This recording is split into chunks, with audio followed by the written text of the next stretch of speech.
Friends, welcome to our channel. Friends, आज हम जानेंगे पति पत्नी को पहले ही बतानी होगी कमाई यानी कि इनकम, गुजारा भत्ता और एलिमनी पर सुप्रीम कोर्ट ने तय की गाइडलाइंस।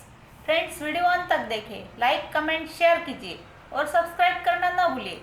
तो चलिए जानेंगे maintenance and alimony rules in India.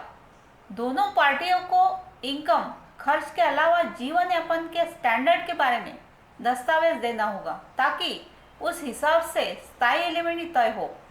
खर्च के तौर पर बच्चों की शादी के होने वाले खर्च को भी इसमें शामिल करना होगा। बच्चे की शादी का खर्च पति की हैसियत और कस्टम के हिसाब से तय होगा।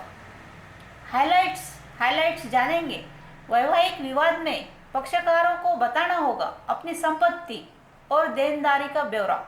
गुजारा भत्ता के लिए दाखिल आवेदन की तारीख से ही मिलेगा गुजारा भत्ता। सुप्रीम कोर्ट ने गुजारा भत्ता और एलिमनी के लिए तय किए देश भर के लिए समग्र गाइडलाइंस। सुप्रीम कोर्ट ने वैवाहिक विवाद के मामले में गुजारा भत्ता और निर्वाह भत्ता तय करने के लिए अहम फैसला दिया है और कहा है कि दोनों पार्टियों को कोर्ट में कार्यवाही के दौरान अपनी असेट और लायबिलिटी मीन संपत्ति और अपने खर्चे यानी देनदारी को इनका खुलासा अनिवार्य तौर पर करना होगा। सुप्रीम कोर्ट ने कहा कि गुजारा भत्ता के लिए अदालत में आवेदन दाखिल करने के तारीख से ही गुजारा भत्ता तय होगा। सुप्रीम कोर्ट ने इस मामले में देश भर की जिला अदालतों फैमिली कोर्ट के लिए गाइडलाइंस जारी किए हैं कि किस तरह से गुजारा भत्ता के मामले में आवेदन होगा और कैसे मुआवजे की रकम का भुगतान होगा। सुप्रीम कोर्ट ने कहा है कि आवेदन की तारीख से ही राशि का भुगतान करना होगा। साथ ही पिछले किसी कार्यवाही में भुगतान किए गए राशि को अदालत एडजस्ट करेगी। सुप्रीम कोर्ट के जस्टिस के बेंच ने अनुच्छेद 142 के विशेषाधिकार के तहत उक्त निर्देश जारी किए हैं। सुप्रीम कोर्ट ने कहा कि मौजूदा मामले से पता चला कि सीआरपीसी की धारा 125 के तहत गुजारा भत्ता का मामला 7 साल से पेंडिंग था। ये उचित होगा कि मेंटेनेंस को लेकर गाइडलाइंस जारी किया जाए जिसके तहत गुजारा भत्ता कब से मिले, किस तरह मिले और क्या क्या क्राइटेरिया हो, ये तय होना जरूरी है। पिछले आदेश को देखकर गुजारा भत्ता एडजस्ट हो सकेगा। सुप्रीम कोर्ट ने कहा कि अलग अलग कानूनी प्रावधान है जिसके तहत प्रावधान पक्षकारों द्वारा गुजारा भत्ता का दावा किया जाता है। इनमें सीआरपीसी की धारा 125, Hindu marriage act, Hindu adoption and maintenance act और घरेलू हिंसा कानून के तहत गुजारा भत्ता का दावा किया जाता है। इन मामलों में पहले अलग अलग फैसले हुए हैं। हाईकोर्ट ने कई बार फैसला दिया कि ये सब कार्रवाई अलग अलग है, ऐसे में मुआवजे की राशि दूसरे केस से एडजस्ट नहीं होगा। वही अन्य फैसले में कहा गया कि एडजस्ट होना चाहिए।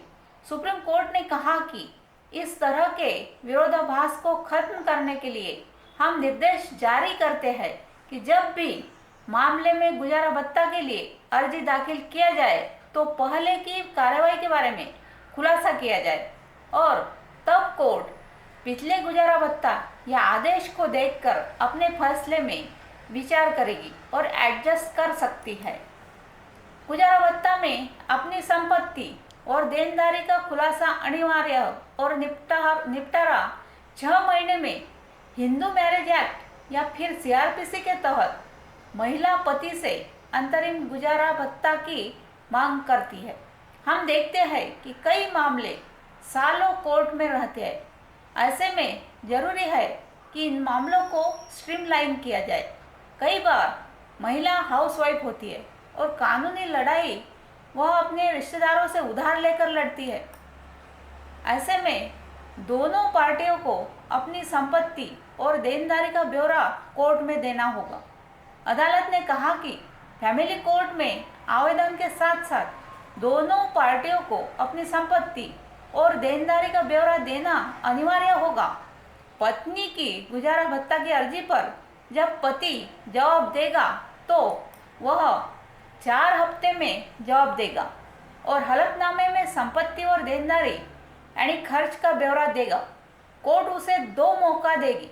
अगर इस दौरान पति जवाब नहीं देता तो उसका बचाव कोर्ट खत्म कर सकती है और आवेदक की अर्जी के मुताबिक फैसला देगी।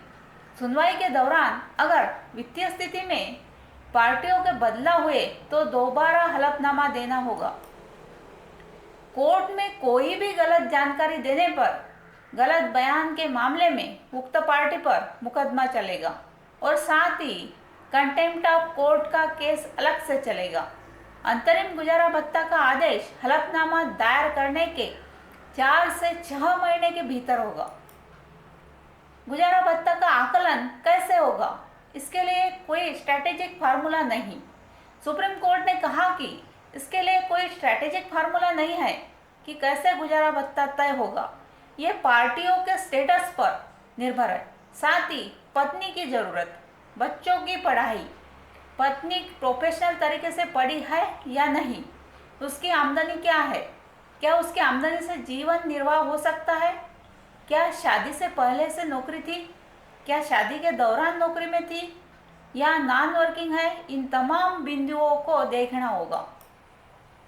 कई जजमेंट है जिसमें कहा गया है कि पति की हैसियत के हिसाब से गुजारा भत्ता तय होगा और उसके खुद के परिवार का उस पर कितनी जिम्मेदारी है ये भी देखना होगा।